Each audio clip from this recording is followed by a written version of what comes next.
وزین سے روایت ہے کہ ایک آدمی نبی صلی اللہ علیہ وآلہ وسلم کے پاس آیا۔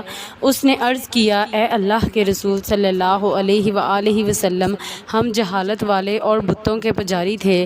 ہم اولاد کو قتل کرتے تھے اور میری ایک بیٹی تھی۔ جب وہ باتیں کرنے لگی اور جب میں اسے بلاتا تو وہ میرے بلانے سے بہت خوش ہوتی۔ میں نے اسے ایک دن بلایا تو وہ میرے پیچھے چلی آئی۔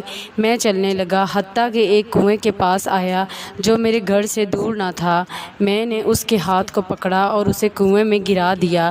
آخر وقت تک وہ کہتی رہی، اے میرے ابا جان، اے میرے ابا جان۔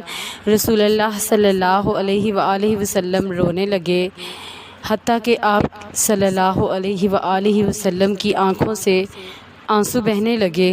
اس آدمی نے نبی کریم صلی اللہ علیہ وآلہ وسلم کے ساتھیوں میں سے ایک نے اس آدمی سے کہا، تو نے رسول اللہ صلی اللہ علیہ وآلہ وسلم کو غمگین کر دیا ہے۔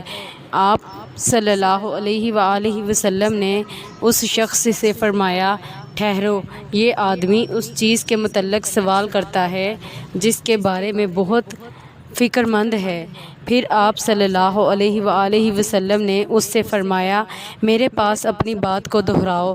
اس نے بات دہرائی تو آپ صلی اللہ علیہ وآلہ وسلم پھر رونے لگے حتیٰ کہ آپ صلی اللہ علیہ وآلہ وسلم کے آنسو داڑھی پر گرنے لگے۔